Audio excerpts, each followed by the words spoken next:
somente um laudo. A polícia não quis dar detalhes do material explosivo. Tudo que foi apreendido está dentro desta caixa, que será levado para a perícia analisar.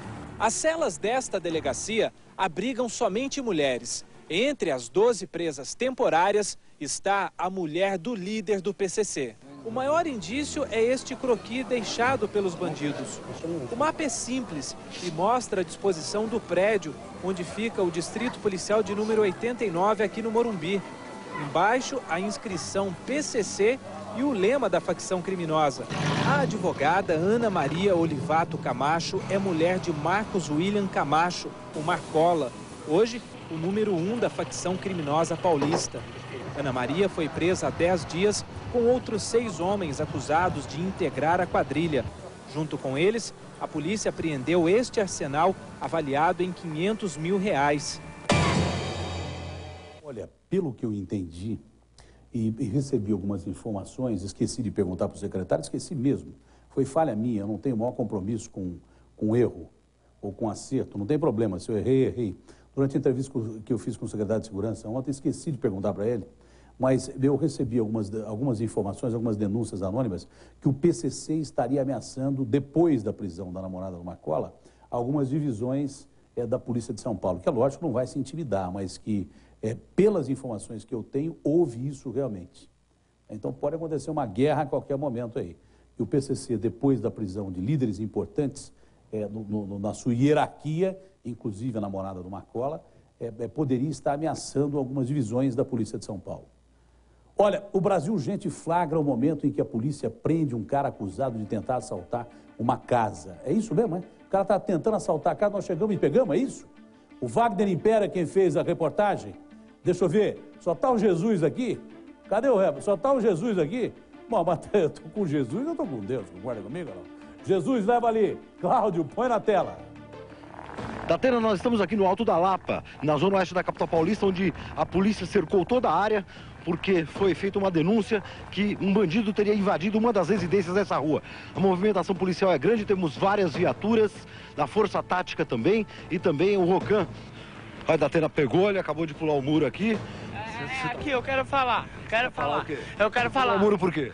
Eu pulei o muro porque o negócio é o seguinte, tô correndo um risco de morte, certo? Você ia assaltar alguém? Não. Você ia assaltar? Não. Capitão, ele é suspeito aqui na área, estava rodando a área. A informação que a gente tinha é que ele estava perambulando e tentando invadir residências. E, em princípio, aí nós fizemos a detenção dele para ver o que é que está acontecendo. Parece que está meio chapado aí de droga.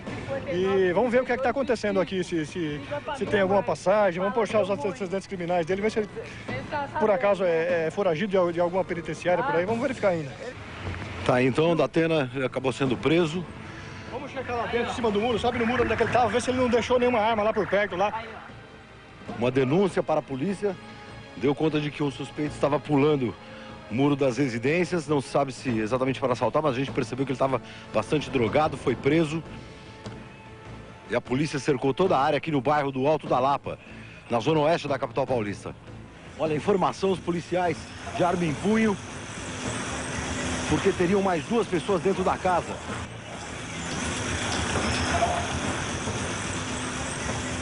A polícia vai invadir a residência.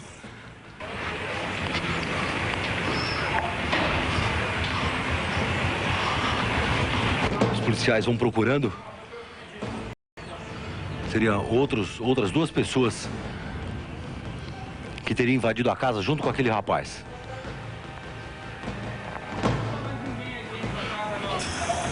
Há um pintor aqui que está trabalhando na casa. O senhor viu eles entrarem aqui? Não. Aqui na casa, não. Não. Nós descobrimos que ele estava em cima do muro aqui só. Policial, alguma novidade aí? Por enquanto não. Um policial sobe em cima do telhado ali de outras casas com arma na mão, arma em punho, à procura de outros suspeitos. Pelo menos por enquanto, a polícia conseguiu prender um suspeito e está à procura de outros. Mas este, infelizmente, é o drama que os paulistanos enfrentam, tendo suas casas invadidas por bandidos quase todos os dias.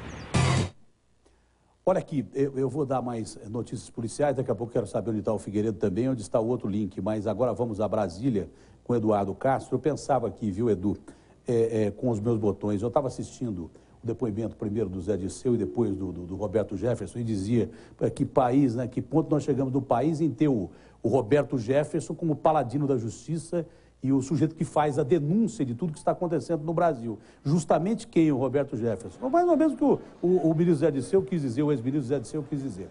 Mas eu percebi que em toda a colocação inicial do ex-ministro Zé Dirceu e deputado Zé Dirceu, uma coisa que me chamou muita atenção, e você que é um sujeito ligadíssimo de forma direta à cobertura de Brasília, é chefe de jornalismo em Brasília, diretor de jornalismo em Brasília, eu prestei uma atenção em todas as colocações em que o ex-ministro Zé Dirceu fazia a respeito da executiva do PT. Ele dizia o seguinte: olha aqui, em nenhum momento eu participei das decisões da executiva nacional do partido. Em nenhum momento eu participei das decisões da executiva do PT. Isso me chamou muita atenção. Bota minha cara na tela, isso aí. Isso me chamou muita atenção, que é mais ou menos, não sei se de uma forma pensada, dirigida até como forma de defesa, ou então um subconsciente querendo dizer, realmente é verdade, dizendo, olha, eles podem ter feito alguma coisa ilícita. Porque ele se contradiz, ao mesmo tempo que ele diz que... Se contradiz não, porque não há provas definitivas ainda para se fechar totalmente o quadro do Mensalão. Não há provas definitivas, concretas, para se fechar totalmente o quadro do Mensalão. Acredito que pode-se chegar a isso, deva-se chegar a isso. Mas o ministro Zé Dirceu dá a entender que, se eximindo da culpa de participação nos atos da executiva do PT, que realmente a executiva do PT possa ter tomado alguma decisão que não fosse a mais correta no entender dele, do país, inclusive da legislação. Isso foi admitido, foi analisado pela imprensa que faz a cobertura aí ou não? Olha, Datena, há um ponto já em que a diretoria do PT assume o erro, em que é receber e não contabilizar dinheiro de Marcos Valério, chamado Caixa 2. E até agora, inclusive nesse depoimento, o deputado José Dirceu sustenta que não tem relação com esse fato. Delúbio Soares e Marcos Valério dizem a mesma coisa, só que Marcos Valério, a esposa dele, dizem outra. E ontem, a funcionária da SMPP, a empresa de Marcos Valério, também disse a mesma coisa na Polícia Federal em depoimento que ela deu. Aliás, você falava em evidências do Mensalão, né? A regra vem do escândalo de Watergate, o escândalo que derrubou o presidente Nixon nos Estados Unidos. Follow the money, né? Siga o dinheiro. Seguindo o dinheiro, você fatalmente vai chegar a quem e o que efetivamente aconteceu.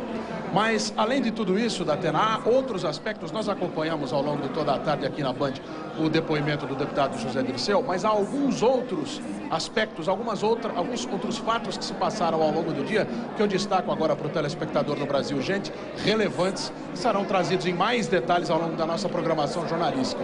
Mas eu ressalto que, por exemplo, durante o depoimento aqui, Marcos Valério estava falando, e ainda está, da Procuradoria-Geral da República. A repórter Letícia Renault daqui a pouco vai trazer detalhes de lá. Mas um outro depoimento também aconteceu ao mesmo tempo.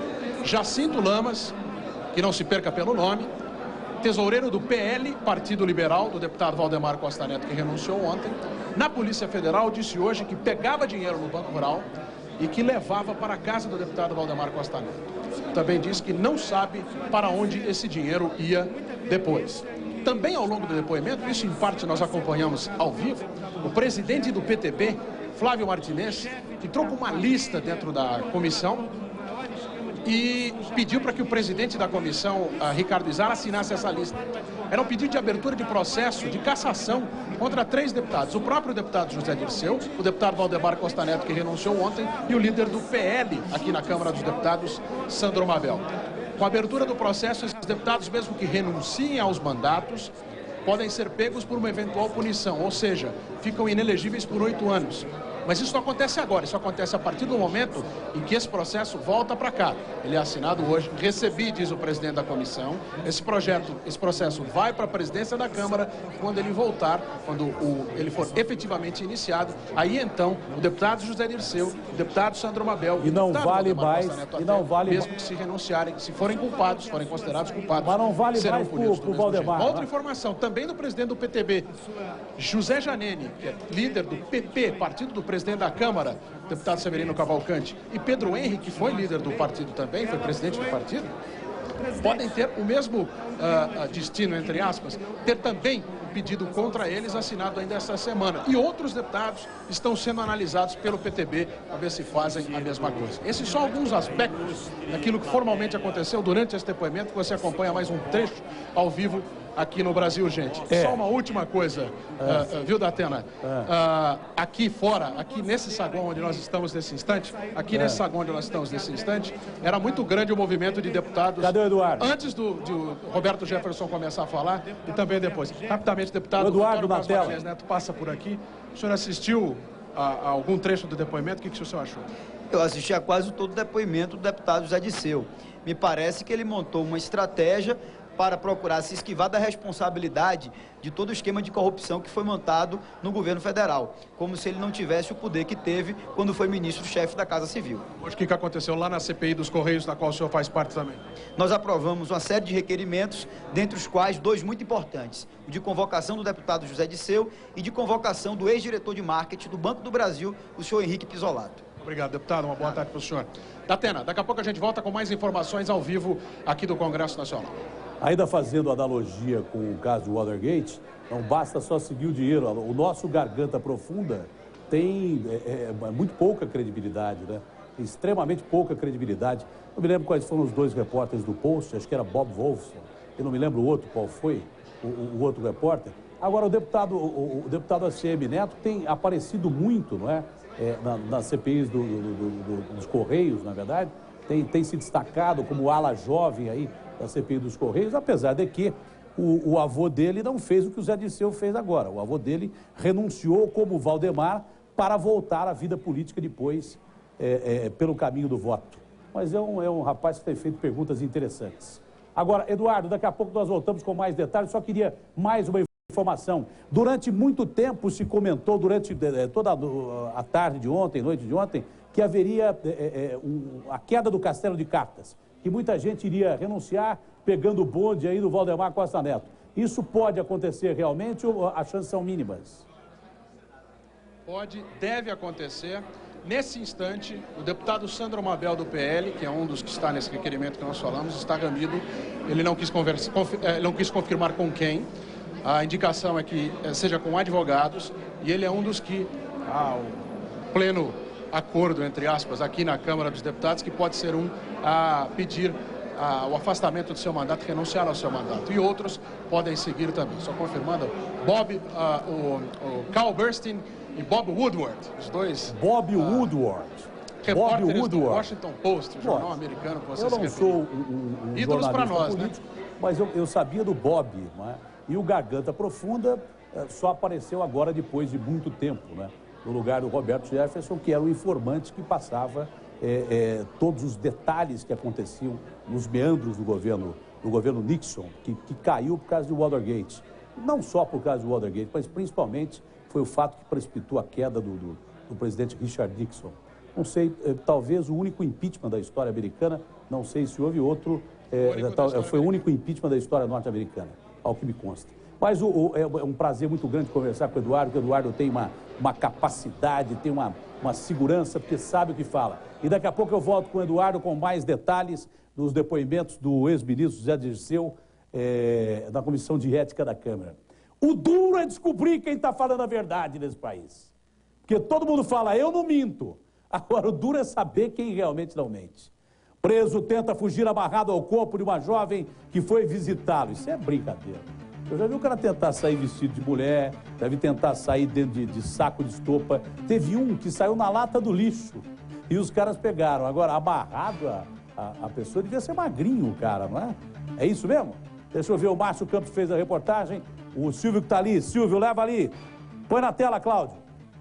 Adriana Rodrigues dos Santos tem 19 anos. Está no quarto de casa se preparando para mais uma visita ao namorado, preso na penitenciária de Assis, interior de São Paulo. Apesar de não fazer muito frio, a moça se veste com muitas roupas para deixar o corpo cheio e mais redondo. A jovem pega a sacola com alimentos e sai em direção ao presídio. Já na porta da penitenciária, Adriana é revistada. O agente não percebe que ela veste mais roupas do que o clima do dia exige. Lá dentro de uma das celas, o namorado Marco Roberto Ciccone, de 33 anos, finaliza os preparativos para o plano de fuga. Adriana entra para o que deveria parecer mais uma visita comum. Depois de tudo combinado, já no final da visita, os colegas de cela amarram o preso no corpo de Adriana com a ajuda de tiras de lençol. A moça deixa a maior parte das roupas com os detentos e se cobre apenas com uma jaqueta. Adriana sai, está no corredor da penitenciária. Ela manca, anda com as pernas muito afastadas e com as costas curvadas, como se estivesse carregando muito peso. Os agentes desconfiam de algo e param a mulher. Para aí. O que você tem aí? Sou deficiente. Deixa eu te revistar. Não. Não precisa me revistar. Um dos agentes pede para que ela levante a saia. Antes mesmo que a moça tire a roupa, o namorado desce do corpo dela e assume que o plano deu errado. Marco Roberto, que era condenado a 80 anos de prisão, acusado de vários crimes, volta para a cela. Já a namorada Adriana recebe voz de prisão e será processada por facilitação de fuga. Mas parece programa humorístico de vez em quando, né? Primeiro com essas CPIs que tentam apurar determinadas coisas, você vê as pessoas falando, dando declarações tão descaradas e incabíveis, né, que a gente teria que acreditar no Saci Pererê e tal, para acreditar no que os caras falam lá. Chega a ser hilário, às vezes, o que o sujeito que está dando depoimento fala, não, eu jamais fiz isso, jamais faria, né, nunca farei. Aquele Marcos Valério teve uma cara de pau. Cara não, ele tem uma careca de pau, que a cara dele e a careca são uma coisa só. Aquele Marcos Valério foi na CPI, não fiz isso, não fiz aquilo, não. Depois deu uma entrevista para a Globo, desmentindo tudo que ele tinha dito. Quer dizer, um cara de pau, um careca e cara de pau que não tem tamanho. Desmentiu tudo que ele falou para a CPI. Então não dá para você acreditar nesses caras. Os caras já vão com habeas corpus, com o poder de ficar quieto e poder mentir, que não saem presos de lá. Não é verdade? Acho que o cara falou, não quero habeas corpus coisa nenhuma, vim aqui para dizer a verdade, pronto, acabou, não preciso ter habeas corpus. Eu mesmo vou me defender, como vou dizer a verdade, não preciso de habeas corpus. Agora, cara de pau que não tem tamanho, esse sujeito querer sair amarrado na namorada, é uma piada. O que é? É a fuga canguru. Descobrimos a fuga canguru. O sujeito sai amarrado na namorada. Um sequestro relâmpago por causa de apenas R$500. É isso mesmo. Enfermeira passa horas de pânico na mão de bandidos e a família humilde sem dinheiro fica desesperada. Flávio Ferreira foi o repórter na tela. Auxiliar de enfermagem de 26 anos voltava do trabalho de carro e foi surpreendida quando entrava em casa. A abordagem foi feita por 3 homens armados nesta rua do bairro Roncon, município de Ribeirão Pires, a 50 quilômetros de São Paulo. 2 dos bandidos obrigaram a jovem a permanecer no veículo e saíram com ela pelas ruas da cidade. Em seguida, ligaram para o marido da vítima e pediram R$4.000 para libertá-la. A família avisou a polícia e iniciou a negociação com os sequestradores. Eles exigiam uma quantia de dinheiro, senão ia matar ela em 15 minutos. Eles falaram, você não está acreditando em mim, hein, meu? Eu vou matar ela aqui, ó. 15 minutos, quero o dinheiro aqui. Foram 14 ligações em 3 horas e meia de muita tensão. Ela falava comigo, eu chorava, estão brincando, vão matar eu. Aí ele tomava, o senhor deve falar comigo. E eu da grana, eu falei, tô atrás, tô procurando arrumar o dinheiro. Eu falei assim, eu sou motorista, meu, eu não sou empresário. Então a gente se sente atado, fica preso, sem saber o que fazer. Os sequestradores não levaram a vítima para um cativeiro. Eles ficaram rodando com ela perto da Avenida Coronel Oliveira Lima, a escolhida como local do pagamento do resgate. Isso facilitou a ação da polícia. Ficamos assim, um lugar ermo, né? Acreditando que passaria por ali, e passou. Fizemos um breve acompanhamento, a abordagem, eles não reagiram assim talvez até imaturidade, né, por serem jovens. A vítima foi libertada sem ferimentos. Foram presos em flagrante Robson Santana dos Santos, de 26 anos, e Jonatas Ventura Júnior, de 21. Eles carregavam esta pistola. A polícia busca agora o outro sequestrador do bando. Quando eu falei aqui que o sequestro relâmpago pode ser até mais perigoso, pode ser pior do que um sequestro comum, porque o sequestro relâmpago não é tipificado como tal, nem como crime dessa forma, porque não tem cativeiro, não é? Então o cara vai lá, deita e rola e pode ser muito mais perigoso. Aquele caso de Santos, que está muito mal explicado, possivelmente pode ter sido um sequestro relâmpago, não é verdade? Aquele caso do menino e as duas tias que saíram e de repente apareceram enforcados na Baixada Santista, não foi isso? No litoral sul, você me fala, foi em Itanhaém, não foi isso, Ana? Itanhaém. Eu conversava com o secretário ontem, ele falava, tem que haver, de uma determinada maneira, o enquadramento desse crime, né, que ele seja tipificado como sequestro, porque ele é perigosíssimo. Tá? Você vê, e de repente qualquer um pode ser sequestrado. Pegamos outro dia um cidadão que era dono de uma padaria, não, o cara que foi tomar um café numa padaria, ele contando, os caras me prenderam, não tem dinheiro nenhum, botaram uma batata na boca dele, amordaçaram o rapaz, deram pancada no rapaz, o rapaz duro, mas duro que nem pau. E agora, coitado, tem aí a sua família sequestrada, um coitado que dizia, olha, aqui é motorista, eu sou motorista, não sou empresário.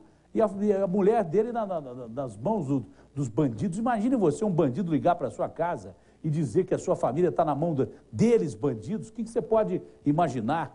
Lamentável, não é? Então, esse sequestro relâmpago tem que ser tipificado como sequestro mesmo e o cara pagar a pena como se fosse sequestro comum. Porque senão a bandalheira vai continuar, a roubalheira vai continuar, os sequestros vão continuar. E é um crime perigosíssimo.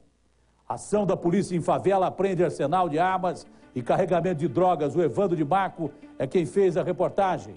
Xavier, traz aqui, olha. Põe na tela, Cláudio. Um arsenal e um carregamento de drogas que acabara de chegar. Este foi o resultado de uma ação da polícia na favela da Vila Prudente, zona leste de São Paulo. Foram apreendidas sementes de maconha e 150 quilos da droga em tabletes. Também foram encontrados cerca de 100 papelotes de cocaína. Todo o material estava escondido em 3 barracos que também guardavam 3 escopetas calibre 12 de repetição, uma submetralhadora 9mm, um fuzil também 9mm, 2 revólveres calibre 38, silenciadores, carregadores e munições para 38, fuzil AR-15 e FAL 762. Com capacidade para perfurar até blindagem de um carro forte. Sem dúvida, é uma quadrilha já estabilizada, que tentava dominar a região. Não deixa de ser um grande golpe na estrutura da quadrilha, essa prisão e a apreensão feita. Mas nós temos convicção de que eles vão tentar continuar agindo na região. E a nossa repressão também vai continuar na mesma medida. A polícia prendeu Luciano Paulo da Silva, suspeito de ser um dos olheiros da quadrilha. Você não estava vigiando o barraco onde foi encontrada a droga, não? Não, não estava vigiando nada, não. Outros acusados de comandar o tráfico já foram identificados. Entre eles, Ed Carlos Alves Pereira, que teria fugido quando percebeu a ação da polícia. Júlio Augusto Frazão e José Arnaldo Moraes Campos Júnior também estão sendo procurados. Eles seriam seguranças do bando. A polícia vai pedir a prisão preventiva deles e de outros 5 suspeitos. Várias pessoas abordadas próximo à favela da Vila Prudente portavam rádios comunicadores como este. Desconfiados em um trabalho de inteligência da polícia, 2 investigadores se infiltraram na favela e conseguiram levantar as informações para a apreensão. Olha, uma falsa vidente portuguesa é procurada pela polícia. Ela é acusada de aplicar golpes em empresários e até em jogadores de futebol. A reportagem é do Wagner Império. Vidente portuguesa. Tem vidente, eu sei que tem picareta portuguesa, brasileira há muito tempo. Agora, vidente portuguesa, ora, pois vou ver o seu passado em vez de ver o seu futuro. Uma brincadeira com os patrícios. Vidente portuguesa deve ver o passado, não o futuro. Não é não, Xavier? Brincadeira, senão não compro pão em nenhuma padaria amanhã. Eu adoro os meus irmãos portugueses. É só uma piada. Pô, eu ia contar uma outra piada, mas a piada é tão imbecil que eu não vou contar, não. Eu não sei contar piada, senão eu vou contar para amenizar, para quebrar um pouco o negócio aqui. Você conhece a história do sujeito que chegou no médico e falou assim, chegou tossindo, doutor, estou passando mal, caipira, né? Tô mal, vou de mal a pior, doutor. Tá complicada a coisa, vou de mal a pior. Aí o cara falou assim, então, meu filho, você só fuma 12 cigarros por dia e volta daqui uma semana para ver como é que você tá. Aí o cara voltou... Voltou mal de novo. Ele falou assim, o senhor está pior? Eu falei, doutor, eu não fumava, o senhor mandou fumar 12 cigarros por dia. Deu para entender ou não? É meio difícil entender, eu sou muito ruim para contar piada. Vocês concordam comigo ou não? Serginho, traz aqui, vamos ver o negócio da falsa vidente portuguesa. Põe na tela, Claudinho. O enriquecimento às custas da boa-fé e do desespero das pessoas. Esta mulher ficou milionária enganando os outros com a falsa vidência. Os golpes são aplicados não apenas no Brasil, mas na Espanha e em Portugal. Maria Helena Gimenez usa a nora dela, Lisa Ianoff, e Patrícia Aristides, além de outras pessoas, para atrair clientes com muito dinheiro, como este empresário, que perdeu mais de 60 mil reais. Ele não quis se identificar. Na época eu estava com dificuldade na minha empresa. Falei para ela o que estava acontecendo, mais ou menos, né? E ela queria saber se eu tinha disponibilidade de fazer um trabalho, né? Eu falei que até teria, se fosse para me ajudar a melhorar meus negócios. Um trabalho seria um despacho? É, um despacho, sim, certo? E teria lá um monte de bicho, um monte de coisa, entendeu? Vela, flores e tal, frutas, né? Esse tipo de coisa. E eu topei, né?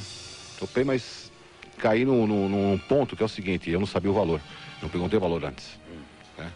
Depois de tudo feito, arrumado, não sei o quê, aí que me passaram o valor, né? Foi uma média de 65 mil reais. Aí me afundei de vez.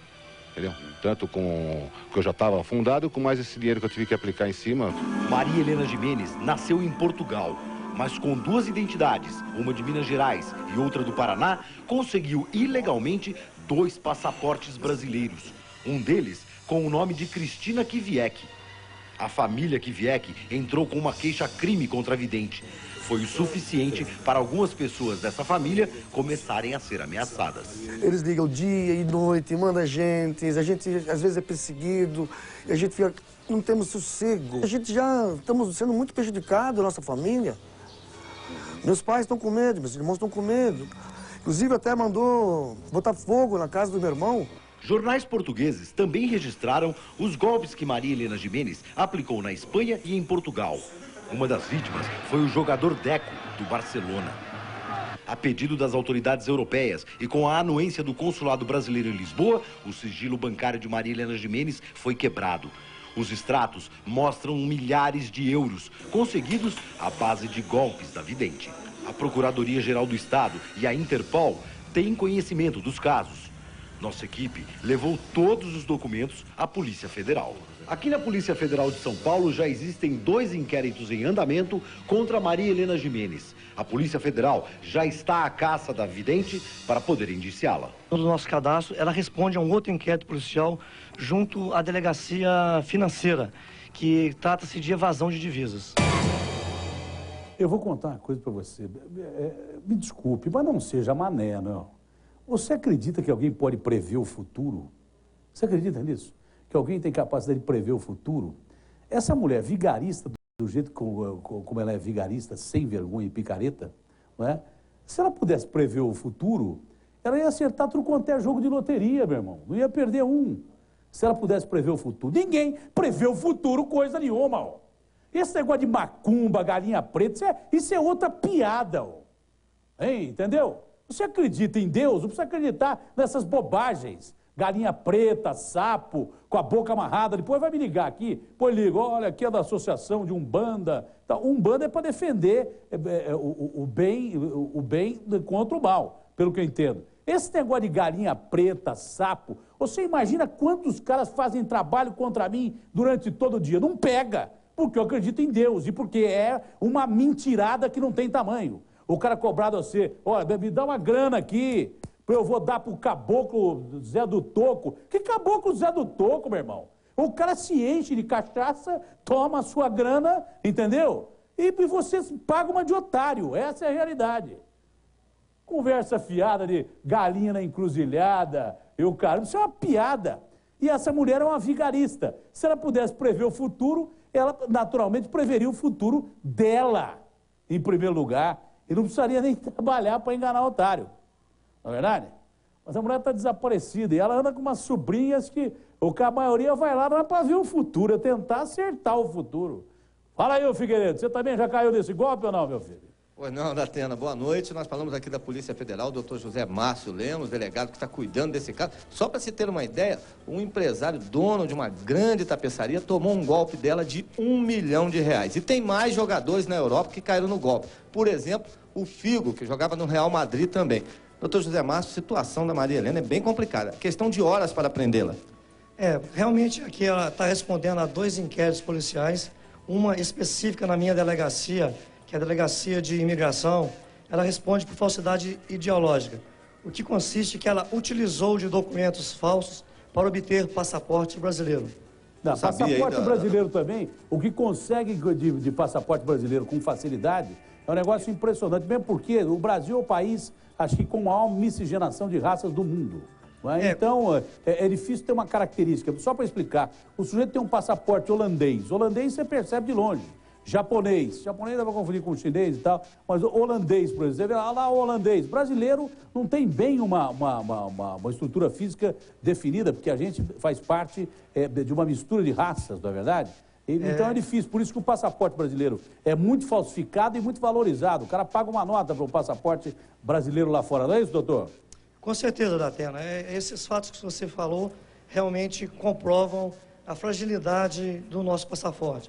Haja vista a infinidade de raças que nós temos, que constituem a formação do Brasil, do brasileiro. Doutor, o senhor me permite um segundo só, porque esse é um caso que chama atenção e a gente vai ver, porque muitas pessoas devem ter sido enganadas. Eu vou botar o Fale com Datena aqui, mas antes eu vou dar uma passadinha em Brasília, que o Eduardo está com um deputado ou deputada, não sei, acho que é do PT, não sei se é do PT ou da base aliada, uma vez que o Zé Dirceu continua depondo lá, o ex-ministro José Dirceu e deputado José Dirceu continuam prestando depoimentos à Comissão de Ética da Câmara. Pois não, Eduardo?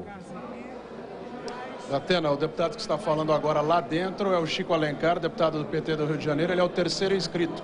São 30 os deputados inscritos para fazer a pergunta. Um dos deputados inscritos é a deputada Maria do Rosário, do PT do Rio Grande do Sul, que gentilmente veio nos contar. Já ouvimos um deputado da oposição, o deputado Antônio Carlos Magalhães Neto. Agora eu gostaria de saber de uma deputada da base do governo o que ela achou do depoimento do deputado José Dirceu e o encontro de opiniões e informações com o deputado Roberto Jefferson. José Dirceu depôs aqui como testemunha. O réu nesse processo é o deputado Roberto Jefferson, denunciado então por Valdemar da Costa Neto, que ontem renunciou. O mais importante, eu considero, é que ele se apresentou perante os deputados e a sociedade brasileira com muita tranquilidade e até mesmo de forma humilde. E isso eu acho que acumula pontos, no caso, para José Dirceu. É claro que os fatos, eles serão esclarecidos, na verdade, pelas investigações. E para isso, talvez o Conselho de Ética não seja o fórum mais adequado, porque as investigações ocorrem nas CPIs. Mas é muito importante, especialmente do ponto de vista nosso, de quem está na base do governo Lula, de quem dialoga com esses importantes projetos deste governo, de quem é do PT, é que o que nós queremos é que tudo realmente vá a fundo, porque nós não queremos proteger quem quer que seja, mesmo se forem membros do PT. O nosso desejo é que a sociedade brasileira veja mudanças profundas na política nacional. E se para isso o presidente Lula indicou, for necessário cortar na carne, nós faremos isso. Então nós não estamos acobertando quem quer que seja. Agora nos alegra quando a gente vê a tranquilidade, mesmo num momento tenso como esse de José Dirceu, e com toda certeza, se alguém que confessou seus crimes, mais uma vez, é Roberto Jefferson. Então isso, os fatos, eles serão esclarecidos pela CPI. E se houver envolvimento, será levado à frente. E se não houver, eu acredito, a sociedade brasileira também estabelecerá o seu julgamento. Muito obrigado, deputada Maria do Rosário. Obrigada a vocês e parabéns pela cobertura em canal aberto, porque é um canal aberto que pode dar à população brasileira a possibilidade de acompanhar tudo o que ocorre e a transparência de cada fato. Parabéns. Muito obrigado, deputada. É uma concessão pública, não é, Datena? E a gente não se esquece disso. Já que a deputada é do PT, deputada Maria do Rosário, houve hoje, você falou agora há pouco na nossa última intervenção, uma série de boatos. Mais um deputado vai renunciar hoje e vai ser um deputado do PT. Até agora não há registro na Secretaria-Geral da Mesa, que é quem dirige os trabalhos na Câmara, nenhum pedido de renúncia. Nenhum, pelo menos, até agora. Datena. Muito obrigado, Eduardo, que daqui a pouco traz a cobertura completa do Jornal da Band para você. O Eduardo é fantástico, é um dos melhores jornalistas que eu conheço, disparado. Atenção, cadê a cara da mulher vidente, vigarista, picareta? Cadê a cara da mulher aí, meu filho? A cara essa picareta aplicou golpe na Espanha, em Portugal, ganhava ganhou não sei quantos mil euros ou milhões de euros, sei lá. Já dobrou até o Deco, jogador brasileiro naturalizado português que joga no Barcelona. Essas são as sobrinhas dela que ajudavam ela a ver o futuro. Nem ia lá, não é para ver o futuro. Isso é brincadeira. Mas daqui a pouquinho eu vou botar o Fale com Datena no ar e volto com o delegado que está tentando prender essa mulher. Não sei se ela está no Brasil ou não. A gente pode perguntar isso para o deputado, mas em 30 segundos, hein? Só 30 segundos, pode contar no seu relógio. Eu estou de volta aqui na tela da Band.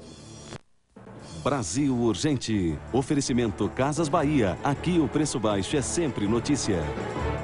Pra deixar a casa completa só com sofá, colchão, cozinha, guarda-roupa, mesa e cadeira. E bom mesmo é levar tudo isso sem juros e sem entrada, né? Ó, na semana Casa Completa Casa Bahia é assim, gente, aí, ó. Poltrona reclinável Relax por apenas R$ 18,90 mensais, sem juros e sem entrada. Ouviu? Essa poltrona reclinável Relax, só R$ 18,90 mensais, sem juros e sem entrada. Não dá pra perder. Aproveite! Semana Casa Completa Casa Bahia, sua casa completa sem juros e sem entrada.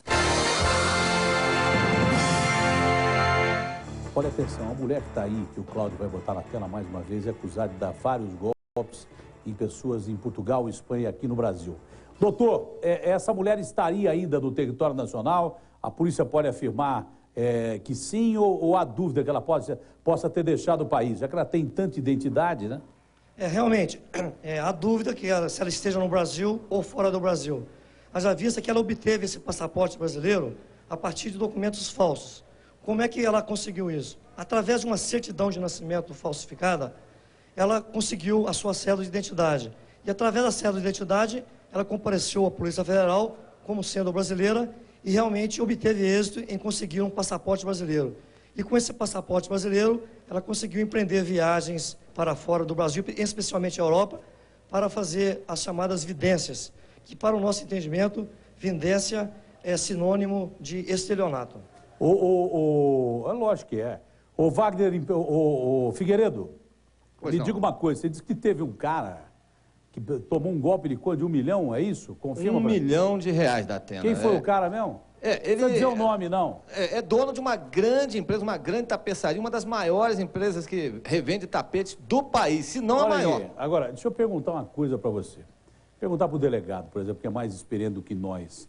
O que um cara que gasta R$1 milhão para saber do futuro, precisa saber do futuro? Se o cara gasta R$1 milhão para saber do futuro, o que ele quer saber do futuro? O cara tem uma milha, pô. Para nós... A surpresa é tamanha quanto a sua, né? Porque sob a alegação de desespero. Agora, que desespero é esse também, não cabe a nós aqui avaliar. O cara gasta R$1 milhão para saber o que vai acontecer amanhã, pô. Se eu tivesse R$1 milhão no banco e não tenho, estou longe disso, falta uma graninha para chegar a R$1 milhão no banco, não tenho mesmo. Eu tenho uma conta no Bradesco, tenho uma no Citibank. Vocês podem pesquisar. Eu abro o meu sigilo bancário, não tenho R$1 milhão no banco. O dia que eu chegar a ter mais de R$1 milhão... eu vou parar de trabalhar. Eu não vou atrás de vidente, meu irmão. Eu não vou atrás de vidente para saber do meu futuro. Agora, aquela história... De quem que era essa música do Lupicínio? Hoje eu estou errando tudo, já errei o negócio do Watergate e tal. Por pouco, mas errei. Mas era o Lupicínio. Laranja madura, na beira da estrada, tá bichada Zé, ou tem marimbondo no pé. Aquela história. O cara não pode ser tão otário. Se o negócio está muito fácil, tem que desconfiar. Que coisa absurda o cara acreditar em vidente, bola de cristal. Exatamente. Os caras iam para ver a sobrinha da moça lá, as duas sobrinhas. Essas pessoas sempre têm o mesmo modus operandi. Usam auxiliares bonitas, né? Para atrair o pessoal e daí por diante. Agora, o cara cai muito mais do golpe do que a pessoa aplica, não, doutor? Com certeza.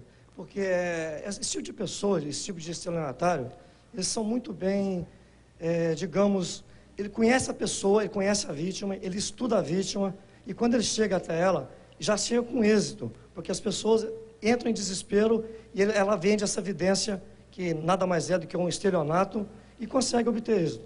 Peraí, deixa eu ver se nós estamos afiados aí. Cadê o Fale com Datena? Só para saber se tem gente que acredita que tem alguém que preveja o futuro. Isso eu acho uma piada. Alô, Antônio? E aí, Datena, tudo bem, cara? Ô, Antônio, você fala de onde? Eu tô falando aqui do Mauá. Mauá. Eu sou seu fã, cara. Obrigado, muito obrigado. Eu vou fazer rapidinho 5 pessoas. Esse negócio aí, Tatena, O que você acha? Esse negócio aí que tá falando dessa mulher aí, dá dinheiro que tem bastante pra dar, Tatena. É, né? Se é o que você falou mesmo, se ela fosse tão boa assim, ela tinha acertado na Mega Sena, Tatena. É verdade. É verdade? Obrigado, Não, Tunico. Sacanagem. Um abraço, Tatena. Obrigado, Tunico. Tem mais gente no telefone? Um abraço pra Cordeiros da Bahia, que o ator tá falando. Falou, cara? Obrigado, pessoal. Tá mandando abraço para Cordeiros da Bahia. Mais 4 pessoas só. Atenção, mais gente da linha aí. Alô? Alô, quem fala? Alô? Alô, quem fala? Boa tarde, boa noite já. Aqui é Iório Neto falando de Santana, tudo bem? Santana, bairro de Santana, aqui um bairro muito bonito aqui de São Paulo. O que você acha desse negócio de ver o futuro aí, ô? Ô, Datena, isso daí é o seguinte, esse pessoal, pela característica delas, eu já quase, quer dizer, eu não passei, eles tentaram dar um golpe em mim, eles passam por ciganos, inclusive. Ah, é? Né, eles são portugueses, se passam por ciganos. Você já viu essa mulher? Inclusive vendem tapetes nacionais como se fossem importados. Tapete que custa R$100, eles vendem por 2, 3 mil reais. E você já viu essa mulher aí? Características são de ciganas. Você já viu essa mulher?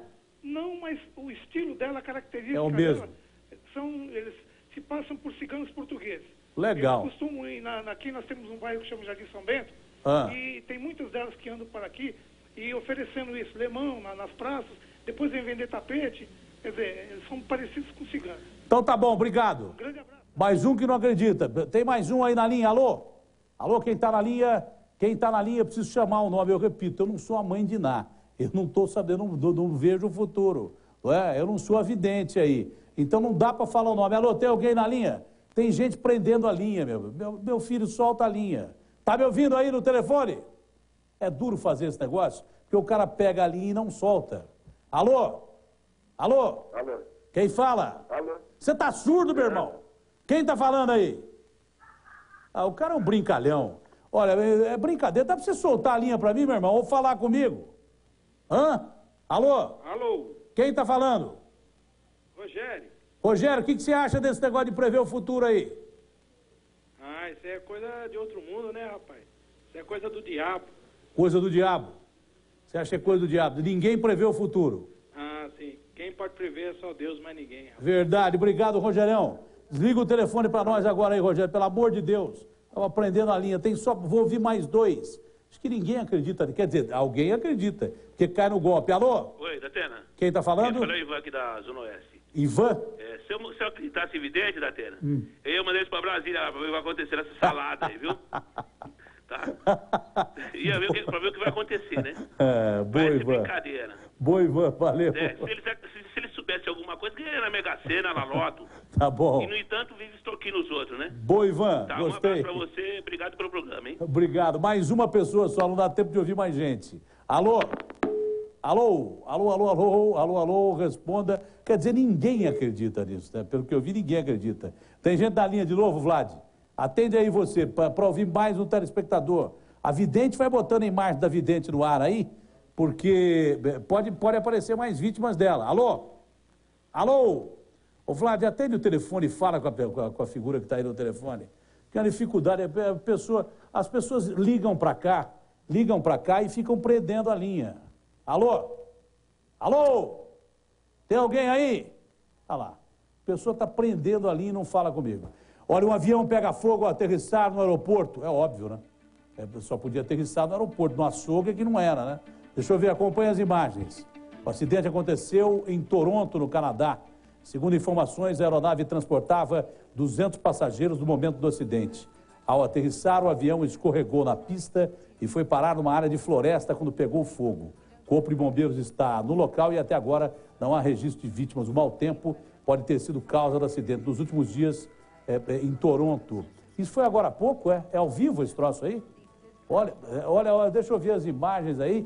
Impressionante, foi agora há pouco. O avião não deve ter sobrevivente. Que avião que era, hein? Não dá para saber também. 200 passageiros estavam a bordo desse avião em Toronto, no Canadá, quando o avião aterrissou e pegou fogo. Terrível, terrível, terrível, terrível. Lamentável, lamentável. 200 pessoas no avião. É um acidente que dificilmente nós teremos aí sobreviventes, né? Que o impacto foi muito forte e, na verdade, o avião pegou fogo. Fica ao lado da autoestrada. Olha que coisa impressionante. São imagens ao vivo que a gente mostra aí na tela da Band. É Toronto, no Canadá, uma das principais cidades do Canadá. Agora há pouco, uma tentativa de aterrissagem de um avião que acabou explodindo. Eu não sei, ele chegou a bater na pista, pelo que eu estou vendo ali, a imagem é um pouco distante, mas não dá para perceber. Me volta aquela outra imagem, mas acho que ele não chegou a bater a pista, não é? 200 passageiros estavam a bordo desse avião em Toronto, 200 passageiros. Deus me livre e guarde, um acidente de proporções seríssimas, não é? Um acidente que toma praticamente a vida aí de 200 pessoas. Não acredito que haja sobreviventes. No momento da aterrissagem, devia estar descendo por aparelhos, mau tempo em Toronto, no Canadá, um acidente gravíssimo, provavelmente aí com todos os passageiros mortos. São 200 passageiros a bordo, não é? Havia acabado de pedir autorização do seu plano de voo para aterrissagem no Aeroporto Internacional de Toronto, essa aeronave, não sei de onde procedia essa aeronave, com 200 passageiros a bordo e acabou aterrissando, talvez perdendo o controle do piloto. O mau tempo que reina em Toronto, no Canadá, nesses últimos dias, deve ter provocado esse acidente gravíssimo. Terrível, terrível. Uma mulher vai à delegacia com objetos que o marido dela teria roubado de um casal durante um assalto. As vítimas estavam no local e ela também acabou presa. Quem fez a reportagem foi o Lúcio Tabarelli. Eu vou ver essa reportagem daqui a pouco. Eu tenho quanto tempo aqui, meu filho? Quanto tempo eu tenho? Eu tenho 20 segundos só? 20 segundos, então daqui a pouco me dá a imagem. Me dá a imagem de Toronto, no Canadá, onde um avião acabou de cair nesse exato momento. São imagens ao vivo, 200 mortes praticamente nesse avião que caiu agora há pouco do Aeroporto Internacional do Canadá. Eu estou de volta daqui a pouquinho, muito obrigado a você de todo o Brasil. Em nome das Casas Bahia, eu estou de volta daqui a pouco. Que tal escolher o maior portal de conteúdo da América Latina? Que tal escolher o maior na língua portuguesa? É fácil, basta telefonar agora mesmo para 0800 723 4000 para escolher o UOL e finalmente entrar na era da internet. A ligação é gratuita de qualquer lugar do Brasil. Telefona 0800 723 4000. São apenas R$ 14,90 por mês para ter acesso ilimitado, um e-mail, anti-spam, antivírus, blog, site pessoal e até disco virtual. É só telefonar e começar a navegar. 0800 723 4000.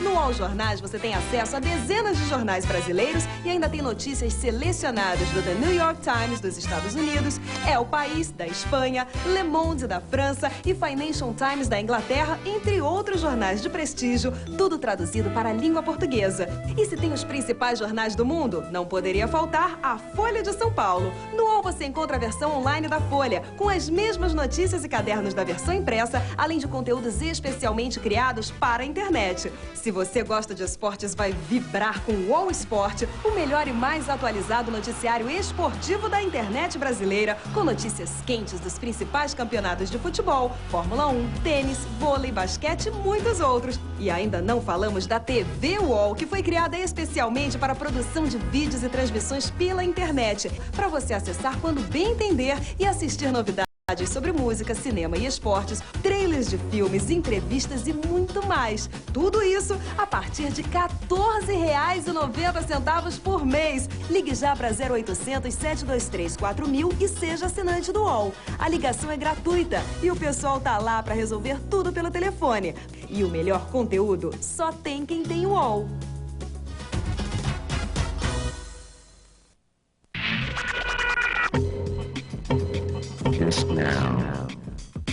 Há alguns anos no mercado nacional, o Disque Galera é um serviço de bate-papo por telefone, onde você pode ligar, conversar, paquerar, se divertir e encontrar muitos amigos. E é muito fácil usar. Você só paga o preço de uma ligação normal para celular. Você liga, ouve uma mensagem, escolhe sua opção e pronto. Então, não perca mais tempo. Ligue agora mesmo pro Disque Galera. Tá cheio de gatinhos e gatinhas esperando pela sua ligação. Liga, vai! Você liga, ouve uma mensagem, escolhe sua opção e pronto. Então, está aí sozinho por quê? Ligue agora pro Disque Galera. Então, não perca mais tempo. Ligue agora mesmo pro Disque Galera. Tá cheio de gatinhos e gatinhas esperando pela sua ligação. Liga, vai! Ligue agora pro Disque Galera. É muito fácil usar. Você só paga o preço de uma ligação normal para celular. Você liga, ouve uma mensagem, escolhe sua opção e pronto. Há alguns anos no mercado nacional, o Disque Galera é um serviço de bate-papo por telefone, onde você pode ligar, conversar, paquerar, se divertir e encontrar muitos amigos. E é muito fácil usar. Você só paga o preço de uma ligação normal para celular. Você liga, ouve uma mensagem, escolhe sua opção e pronto.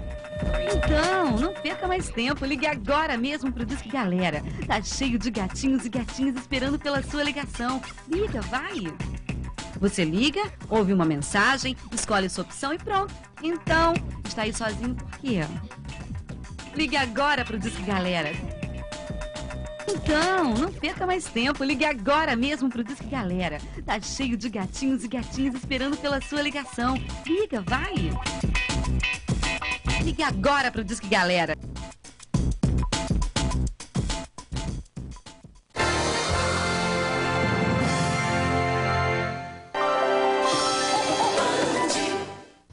O senador Eduardo Azeredo admite à CPI que a campanha de 98 teve dinheiro de agências de Valério, mas nega aval do governo. Chega amanhã a Minas mais um voo trazendo brasileiros deportados dos Estados Unidos e ainda preços de alimentos caem em Belo Horizonte, mas não derrubam a inflação na capital. Essas e outras notícias agora no Band Minas, segunda edição.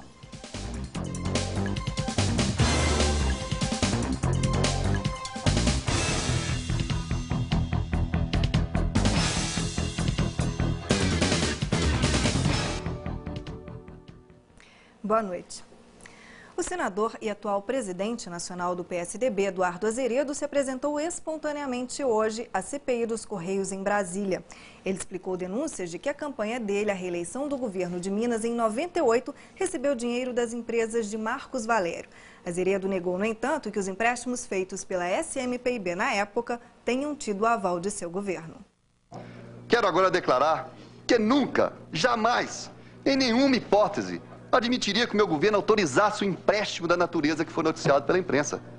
Também não há aval meu, do meu governo ou do meu partido em qualquer empréstimo de agência. Isso seria, no mínimo, uma insanidade ou algo inaceitável que eu não permitiria acontecer. Quem conhece a minha vida pessoal, a minha vida política, sabe disso. O senador Eduardo Azeredo afirmou que a alocação de recursos foi feita pela coordenação da campanha, mas que todas as contas foram aprovadas pela Justiça Eleitoral. No entanto, Eduardo Azeredo disse que um dos coordenadores da campanha na época, Cláudio Mourão, admitiu que deputados da coligação receberam recursos para ajudar no segundo turno da eleição. Segundo o senador, o dinheiro não foi contabilizado porque a obrigação de declarar os valores era dos candidatos. O doutor Cláudio Mourão da Silveira, coordenador administrativo financeiro da nossa campanha à reeleição, esclareceu que por sua própria iniciativa, tomou decisões estratégicas em relação aos seguintes pontos que estão aqui enumerados. Como gerenciador das finanças da campanha, tomou a decisão de apoiar candidatos a deputado, no entendimento de que isso pudesse fortalecer a campanha majoritária. Solicitou, então, à SMPIB o apoio financeiro a vários candidatos a deputado. Entendendo ainda que as referidas campanhas fossem fazer as respectivas prestações de conta, não as incluiu na prestação da campanha majoritária. Na Assembleia, no primeiro dia da volta do recesso, parlamentares de partido de oposição ao PSDB duvidaram das contas apresentadas pelo senador na CPI. E um político que apoiou Azeredo na época admitiu que a campanha teve sim Caixa 2. João Batista de Oliveira, que hoje tem cargo no governo mineiro, foi candidato a deputado na coligação de Eduardo Azeredo. Ele assume que recebeu R$7 mil das empresas de Marcos Valério, dinheiro que chegou no segundo turno, quando só havia eleição para governador. Não achei estranho porque eu estava trabalhando como cabo eleitoral dele. E alguém tem que pagar as despesas de campanha e reportar ao comitê financeiro. Foi o que eu fiz. Em 99, o tesoureiro Cláudio Mourão abriu um processo contra a coligação tucana para cobrar R$3,5 milhões que teria tirado do bolso para a campanha. Por isso, a carta dele, mostrada hoje por Azeredo na CPI dos Correios, provocou surpresa. Eu soube no Ministério Público que o senador já tinha dado queixa de que vinha sendo chantageado e parece que agora esse problema foi resolvido. Então acho que Cláudio Mourão é peça fundamental, que aliás está sumido, precisa de depor na Comissão Parlamentar de Inquérito. Acho que o senador Eduardo Azeredo devia fazer um favor ao PSDB, que é um partido importante, de oposição mais importante, renunciar do cargo, para que o PSDB não tenha o mesmo peso que nós tivemos com o Genuíno na presidência do PT. A declaração de inocência feita por Eduardo Azeredo não convenceu inteiramente a CPI dos Correios. Por isso, é provável que na próxima quinta-feira seja votado um requerimento para a convocação do presidente nacional do PSDB.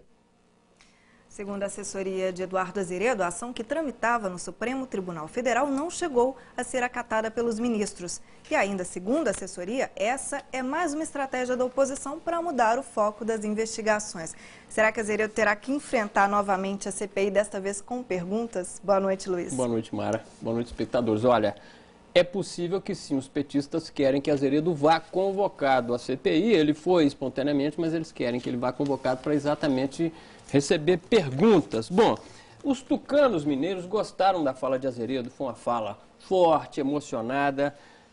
Agora, fica a dúvida, será que ele fica na presidência do PSDB, presidência nacional, ou será que os tucanos vão solicitar, vão pedir discretamente que ele se licencie para responder a tantas denúncias? No caso, por exemplo, o tesoureiro de campanha de Azeredo, Cláudio Mourão, entrou com ação na justiça e fica a dúvida, porque a oposição diz que a ação está correndo no Supremo Tribunal e o pessoal ligado a Azeredo diz que a ação não existe mais. Mas pela ação, na proposta da ação, o Cláudio Mourão, que é um dos coordenadores de campanha de Azeredo em 98, diz que foram gastos 20 milhões na campanha, enquanto Azeredo diz que foram gastos 8 milhões e meio de reais. Bom, Rogério Correia disse à Rádio Band News que quer que o senador Eduardo Azeredo pergunte ao seu colega, também senador Arthur Virgílio, que é líder do PSDB no Senado, se ele é omisso ou idiota, como Arthur Virgílio afirmou sobre o presidente Lula. Isso porque Azeredo disse que não sabia desse esquemão. E outra coisa que Rogério Correia pede é o seguinte: se Eduardo Azeredo não teme investigação, que ele peça aos deputados do PSDB de Minas que assinem o pedido de CPI que está correndo na Assembleia Legislativa para que investigue as prestações de contas da campanha de 98. O ex-ministro José Dirceu admitiu hoje em depoimento na Comissão de Ética da Câmara Federal que conheceu Marcos Valério, mas que não manteve relação de amizade com o empresário. Ele disse que foi apresentado a Marcos Valério em algum evento público e disse, Luiz, que viu o empresário no prédio do Planalto por 1 ou 2 vezes no máximo. Pois é, e o empresário Marcos Valério conseguiu nova audiência na Procuradoria-Geral da República. O empresário pediu audiência para apresentar novos documentos e solicitar o chamado benefício da delação premiada, ou seja, ele colabora com a justiça e pode conseguir a redução da pena caso seja condenado. Ainda não há uma posição sobre da Procuradoria-Geral da República em relação ao depoimento de José Dirceu. Ele continua acontecendo, ainda não há um balanço final desse encontro. Está sendo aberto neste momento, no Expo Minas, em Belo Horizonte, mais um Congresso Mineiro de Municípios, encontro que reúne prefeitos do estado. O Congresso vai discutir vários problemas comuns às cidades e principalmente cobrar o aumento no repasse do Fundo de Participação dos Municípios. O Congresso começa hoje e vai até amanhã. A seguir, brasileiros deportados dos Estados Unidos desembarcam amanhã na capital. Já, depois do intervalo. Jornal Band Minas, segunda edição. Oferecimento. Chega de conversa. A Ricardo Eletro pensa como você. Preço é tudo. E preço, o Ricardo tem. Os investimentos da Petrobras estão aumentando cada vez mais. Até 2010, a Petrobras vai investir cerca de 140 bilhões de reais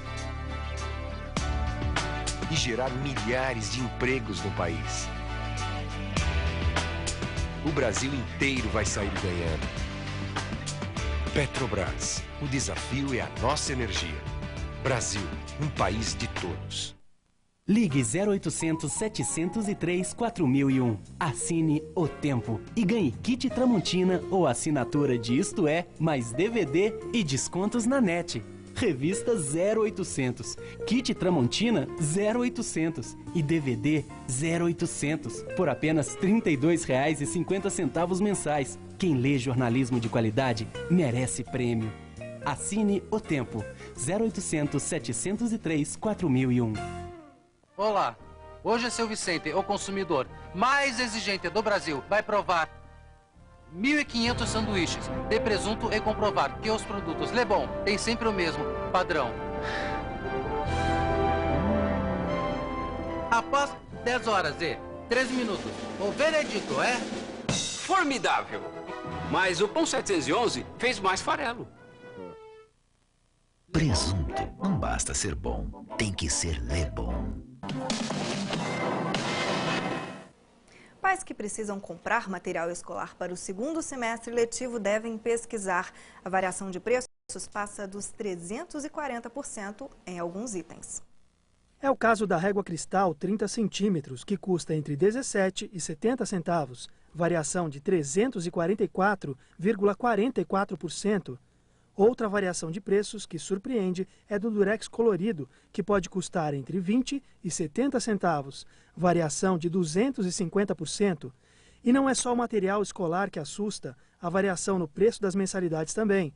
Para o primeiro ano do ensino médio, a mensalidade em escola particular pode variar entre R$ 282 e R$ 553, 96,34% de variação. E conosco para comentar a pesquisa está Feliciano de Abreu, do site Mercado Mineiro. Boa noite, Feliciano. Boa noite, Mara. Qual que é outra dica? E além de pesquisar, é bom que a pessoa vá em um lugar só e lá procure vários produtos ou em vários lugares? Bom, na verdade, o consumidor, aí, por uma pesquisa tão ampla que a gente fez e com a variação média de 50% em todos os materiais escolares, ele deve realmente pesquisar bastante e escolher 2 ou 3 estabelecimentos. E somente no estabelecimento e pedir que complemente a lista de material escolar é muito prejudicial. E a gente comprova isso por números. Então, o ideal realmente é ir no lugar certo, mas escolher dos mais de 10 estabelecimentos que nós realizamos as pesquisas, justamente para não perder tempo e dinheiro. E economizando muito aí, e até podendo comprar mais produtos para o material escolar. Feliciano, boa noite. Boa noite. Há uma expectativa grande nessa época, como acontece no início do ano letivo ou não? Na verdade, não se vende tanto como no começo do ano, mas a gente sabe que há uma expectativa do varejo e dos pais também para saber se os preços aumentaram. A gente sabe que a gente notou que os preços mantiveram pelo mesmo patamar no início do ano, mas é muito importante que os pais possam, inclusive, estar juntando um grupo maior para que eles possam estar comprando uma maior quantidade de produtos e assim ganhando mais em virtude da concorrência. Ok, obrigada. Boa noite. Obrigado. Boa noite. Expectativa para a chegada de mais deportados dos Estados Unidos. Amanhã chegam ao aeroporto de Confins 2 voos do Texas com 302 brasileiros detidos nos Estados Unidos ao tentarem entrar ilegalmente no país. Os voos estão previstos para chegarem a partir das 5 da manhã. A Polícia Federal e a administração do aeroporto montaram um esquema especial para receber os brasileiros. Esse é o primeiro voo desse ano. No ano passado, outros 3 voos trouxeram brasileiros deportados dos Estados Unidos. O primeiro deles no final do mês de janeiro, quando retornaram ao país 277 brasileiros, acompanhados por políticos que negociaram a libertação deles de prisões norte-americanas. Existem hoje entre 400 e 500 brasileiros presos nos Estados Unidos por tentar entrar ilegalmente no país. É um drama. E agora, com essa grave crise aí política, com esse lodaçal todo, mais brasileiros certamente, infelizmente, vão querer sair do país desanimados. Bom, importante é que essa CPI sobre a imigração ilegal que começou no Congresso Nacional e parou por causa da crise, importante seria que ela continuasse. Primeiro, para pegar esses coiotes e etc., esses grupos, essas máfias que atuam ilegalmente. Mas segundo, para também ver os direitos dos brasileiros que trabalham legalmente, que trabalham com tudo em dia nos Estados Unidos e que são muito maltratados por preconceito. Isso também era importante, esse outro lado também é importante. Um acidente entre 2 carretas na BR-116, próximo a Muriaé, na Zona da Mata, deixa a pista parcialmente bloqueada. O acidente aconteceu na madrugada desta terça-feira, quando cerca de 5.000 litros de gasolina foram derramados na pista. Apenas um motorista ficou ferido. Ele está internado no hospital de Muriaé, mas passa bem. Segundo a Polícia Rodoviária Federal, não há previsão de quando a pista será totalmente liberada. E a seguir, alimentos caem de preço na capital, mas não conseguem derrubar a inflação. Em instantes, as notícias da economia. Jornal Band Minas, 2ª edição. Oferecimento. Chega de conversa. A Ricardo Eletro pensa como você. Preço é tudo. E preço, o Ricardo tem. Não diga não! A super promoção da Pizza Sim. Qual é a promoção lombada? Pois não, patrão. Uma pizza moda custa só R$ 6,90. E uma de frango com catupiry apenas R$ 9,40. E agora, levando 2 pizzas, você só paga R$ 13,90. Não diga não a esta promoção. Diga sim! Pizza Sim lombada. É isso aí, sim, lomba. Ligue 3386-8699. 3386-8699. Cenário econômico. Oferecimento. Banco do Brasil. Transformando sonhos em realidade. Associação dos Criadores de Cabra da Paraíba e Banco do Brasil. O valor de uma grande parceria. Aqui era muito difícil, a gente vivia numa situação precária. Foi quando a gente reuniu, começou a fundar a associação. Hoje com a parceria junto ao Banco do Brasil, já recebe na conta. Só é pegar o cartão, Orocard, passa lá, saca. Hoje a relação com o banco tem sido ótima. O banco que está procurando o pequeno produtor. E hoje a gente cresceu tanto que acha que até está no céu. Banco do Brasil, o tempo todo com você. E agora o cenário econômico com Rita Mundim. Boa noite, Rita. Boa noite, Mara. Como foi a reação do mercado aí com o depoimento do ex-ministro José Dirceu, que ainda está acontecendo? Pois é, a expectativa era toda em cima desse depoimento, né, e do enfrentamento entre José Dirceu e Roberto Jefferson. Mas mesmo assim, o mercado financeiro brasileiro viveu um dia de euforia. E quem diria? O índice da Bolsa de São Paulo, o Ibovespa, fechou no maior nível de pontos desde 21 de março deste ano. E o motivo, o mesmo daquela época. Forte entrada de capital estrangeiro, que, embalado pelas palavras do secretário de Tesouro americano, John Snow, entrou com tudo hoje, comprando principalmente ações de empresas de siderurgia, petroquímica e mineração, acreditando em um crescimento maior da economia mundial como um todo nesse segundo semestre de 2005. Até dia 28 de julho, o capital estrangeiro já respondia por quase 35% dos negócios da Bovespa, com as compras superando as vendas em quase 2,5 bilhões de reais. Movido a dólares, o mercado nem deu bola para a decisão de suspensão da cobrança da assinatura básica na telefonia fixa, através de uma liminar que foi concedida pelo juiz substituto da 2ª Vara Federal de Brasília, Charles Frazão de Moraes. Isso explica a queda das ações do setor de telecomunicações, em especial Telesp e Telemar. E por falar em empresas de telecomunicação, o deputado Roberto Jefferson acabou de falar que tem denúncias sobre um envolvimento da empresa Portugal Telecom com a arrecadação de fundos aí para os partidos políticos. O mesmo capital estrangeiro que está turbinando a Bolsa está desvalorizando a moeda americana em relação ao real. A queda de hoje foi de mais de 1%, com o dólar ficando a voltar muito mais perto, né, de 2,30 do que de 2,40. Rita, boa noite. Boa noite, Luiz Carlos. No depoimento de José Dirceu até agora, já surgiu alguma novidade sobre as instituições financeiras de Minas, Bancos Rural e BMG citados até agora nas denúncias? Pois é, até agora há pouco, o deputado Zé Dirceu foi questionado sobre o envolvimento de sua ex-esposa com o BMG e, consequentemente, sobre o crescimento deste banco no segmento de crédito consignado. Segundo José Dirceu, ele não tinha o que falar sobre o BMG e o relacionamento de sua ex-esposa com o banco já foi explicado por ela. E, segundo ele, o relacionamento dele com as direções de bancos menores, aí ele englobou BMG e Rural, ocorreu em função da intervenção do Banco Central no Banco Santos, pois havia naquela época o medo de corrida aos bancos menores. Isso explicaria as tais reuniões com os dirigentes dos dois bancos. A única coisa que a gente não entende muito bem é que se ele não tem o que entender de crédito consignado, porque então ele se meteu aí em uma situação de corrida a bancos. Quer dizer, o que a Casa Civil tem a ver com o Banco Central? Segundo ele, o ministro Pallotti estava fora. Mas fica aí essa dúvida. Ok, boa noite. Boa noite. Índices de preços mostram uma notícia boa e outra ruim para os consumidores. Cai o valor da cesta básica em Belo Horizonte, segundo pesquisa do Diese. Mas, por outro lado, o preço do telefone e de tarifas de transporte aumentou a taxa da inflação na capital, medida pela Fundação Getúlio Vargas. Os números mostram que os alimentos estão mais baratos e que, por isso, os vilões da inflação em Belo Horizonte são outros itens, principalmente as tarifas.